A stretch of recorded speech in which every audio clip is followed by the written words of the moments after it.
Are you thinking about moving to the Oregon coast? Well, maybe you've considered the Washington coast as well. In this video, we're going to take a look at Long Beach, Washington, so stay tuned to learn more.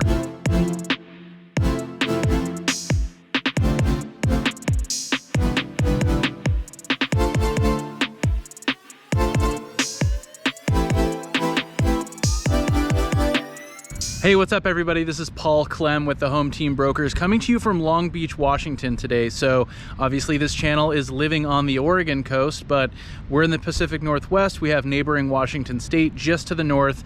And yes, I am licensed in Washington State as a real estate broker. So definitely an area that we talk to people a lot about. A lot of people who are relocating to the Oregon coast from out of state at least are looking at or considering the Washington State coast as well, which is definitely more fragmented. So in Oregon, you can drive from the southern border with California to the northern border with Washington uninterrupted. In Washington, Highway 101 is going to take you all the way away from the coast quite a ways before you connect back through. So it is more disjointed, it is more fragmented.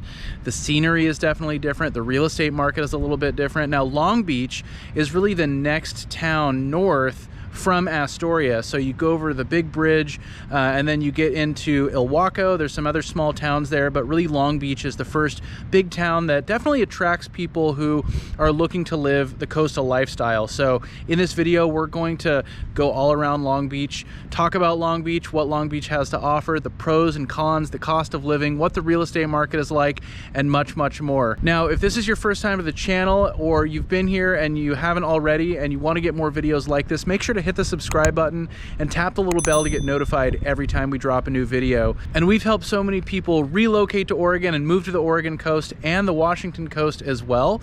And as real estate professionals, we'd love to help with that process. So if that's you, give us a call, send us a text, shoot us an email, or click the link down below in the description of the video and schedule a Zoom call with us. Either way, we would love to help with your move to the Oregon or Washington coast. All right, I'm gonna switch to my studio view in 3, 2, 1.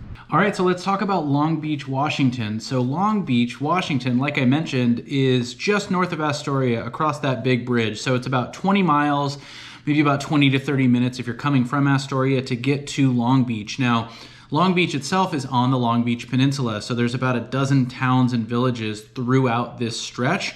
But Long Beach is right in the heart of the Long Beach Peninsula, kind of the center, you know, the city center, the town square, what have you, for this overall area. Definitely a big tourist attraction. So going up and down the main street, you're going to see a ton of restaurants and shops and boutiques and tap rooms and bars. And there's the Family Fun Center where you have, your laser tag and your arcade, all that good stuff. So Long Beach is definitely an area that is going to attract a lot of tourism, in particular in the warmer months. So you're looking probably around Memorial Day, well through Labor Day, probably through September and into October, when the weather is going to be more mild. We'll talk about the weather here in a little bit in this video. Now, Long Beach itself, relatively small town. There's just about 1,500 people who live here. There's definitely going to be some second homes and vacation homes and condos. And there's certainly a lot of bed and breakfasts and inns and hotels and resorts, things like that. So you have a pretty wide variety as far as what the place offers and the size overall. So you have a relatively small town in terms of size and population, but that population certainly balloons, again, in particular in the warmer months. Now, there's really nowhere on the Oregon coast that I can compare to Long Beach that's a true one-to-one comparison. Long Beach itself is very, very flat. So you have this enormous stretch of land going east that is very flat there in more of a valley. And then you have a coastal range set back behind it quite a ways. So that landscape reminds me a little bit of Tillamook on the Oregon coast, where it's very flat, mountains are set more to the east in the distance, and then it's one long stretch. So no twists and turns, no hills, which reminds me a lot of Rockaway Beach in Oregon. So you can draw some comparisons. I would say as far as what the area offers, it really feels a lot more like Seaside than it does neighboring Astoria. Astoria, a very cool town in its own right, has a lot of attractions as far as what it offers in the way of tourism. But Seaside, Oregon, it has the arcade, it has the family fun center, it has the eclectic shops, and the beachy themed boutiques and the bars and the restaurants at a relatively high volume. Long Beach does as well. Seaside, Oregon is about 7,500 people. Again, Long Beach is just about 1,500 people, but there is a continuous stretch of developed area and a much larger population overall on the Long Beach Peninsula than just in Long Beach specifically. I think you're going to get a pretty big mix in terms of who lives here as well. The median age is 48, so you're going to get everywhere from younger folks to young families to families with kids in high school to empty nesters, all the way up to retirees. And I think you'll get a really pretty big range there. There's going to be people who spend some time there throughout the year.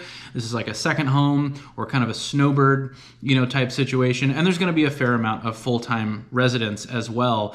One thing I've really noticed in Long Beach is that there's probably a higher volume, at least per capita, of a little bit more nicer or higher end restaurants and shops and even spas and hotels, things like that, than you get in a lot of other Oregon coast towns. So if we're comparing Long Beach to a lot of the towns on the Oregon coast that you've probably heard about, seen about, researched in maybe videos that you've watched of ours or things that you've seen in person or read online. Again, this Long Beach Peninsula is just a direct extension north from Astoria into Washington. So a lot of people looking at Oregon, definitely have Long Beach and the Long Beach Peninsula on the radar. So that's why we're drawing these comparisons.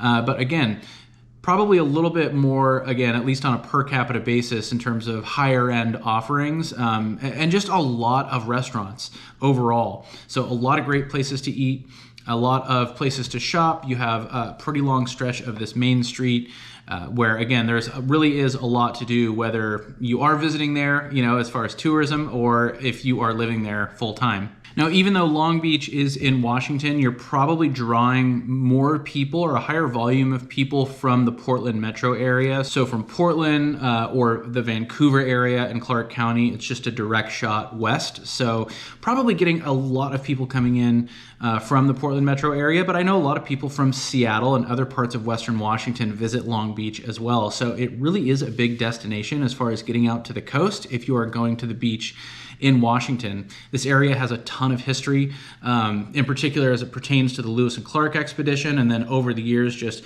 how the area was settled and developed over time. As you may know, the Lewis and Clark expedition stayed the winter down outside of Astoria, so just across the bridge, just across the Columbia River there. So some of that history does extend into the Long Beach Peninsula as well. Now, speaking of spending the winter in the area, the weather is going to be pretty mild. So it's going to be really similar to what you're going to find on the Oregon coast, especially the northern and central Oregon coast. So in the winter, you're really living anywhere between 35 degrees and 50 degrees. In the summer, you're going to be closer to between 50 and 65 degrees. And then throughout the year, on average, you're going to be between about 42 and 57 degrees. So a really tight window as far as that temperature pocket, that you would be living in most of the year. Really pretty mild. I mean, it can get cold, depending on what you're used to and where you're coming from. Of course, it doesn't get incredibly hot. So you're going to get plenty of days in the 70s, 80s, maybe even 90s at times over the summer when there's like heat waves in the region. For example, the recorded high is 99 degrees, so it's never been up over 100 degrees. But you will get some warmer days for sure in the summer. But on average, again, you're looking at highs of maybe 65 to 68 degrees, and there's over 80 inches of rain annually. So definitely a wet region. This coastal region, the Pacific Northwest, gets a ton of rain, way more rain than even Western Oregon or Western Washington. So, if that is something that could potentially be a deterrent to you, I mean, there's going to be a lot of gray days. There's going to be a lot of wet, rainy, windy days for sure. But The trade-off, obviously, for most people is going to be the beauty, which you can't escape even on days that are a little bit crummy outside. Looking out the window or even going for a walk, because it's probably not going to be all that cold necessarily. You're still going to be able to soak in a lot of that natural beauty throughout the year. So this is an area that like a lot of other areas on the Oregon coast, really into seafood, really into fishing, big industry. And of course you have the oysters in Willapa Bay, which are some of the best that you can get in the Pacific Northwest, maybe the country, maybe the world, I'm not sure, but definitely highly regarded for the oysters in Willapa Bay. A lot of the restaurants have great seafood, so something that you're going to find quite a bit. There's a ton of festivals and events throughout the year, in particular in the warmer months when a lot of people are being drawn to the area. You have like chowder festivals, you have kite festivals, you have parades and races, you name it. Throughout the year there's going to be a ton of events, and that's not just limited to Long Beach specifically, that's up and down the peninsula. So there's definitely going to be a lot to do. It definitely can get busier, so it can get crowded and congested for sure in some of the warmer months, in particular when some of the events are going on. So you get a really good contrast of the peace and quiet, being in a small town, being in a beautiful area, but also you're going to get some people coming in, so that will definitely keep things lively and keep you on your toes a little bit at certain points throughout the year. Now, if you look at Long Beach and you look at the surrounding towns on the Long Beach Peninsula, you're looking at a median sale price for housing right about $400,000. So that's going to vary a little bit from town to town. There are a ton of beach cottages, smaller homes, really pretty modest overall in terms of the housing you can get. You can definitely find larger homes, luxury real estate, things like that. But that median sale price being about $400,000, somewhere in and around that sale price, you're probably looking at 1,000 to maybe 2,000 square feet, 2, 3, maybe 4 bedrooms, depending on the condition and age of the home. But certainly very attainable and certainly something for everybody in this area when you look at real estate specifically. So if Long Beach, Washington is an area that you have your sights on, it's an area that maybe piques your interest or you want to learn more about, if you want to talk about towns like this on the Oregon coast as well, where you get similar size, similar feel, give us a call, send us a text, shoot us an email, or click the link down below in the description of the video and schedule a Zoom call with us. On that call, we can talk about your goals, your budget, your timeline, and put together a game plan for you so we can start really digging into the areas that make the most sense for you. If this video is helpful, make sure to hit the like button. That helps us out a lot. If you want to get more videos like this, make sure to hit the subscribe button and tap the little bell to get notified every time we drop a new video. As always, we really appreciate you watching. Until next time, we'll talk to you later.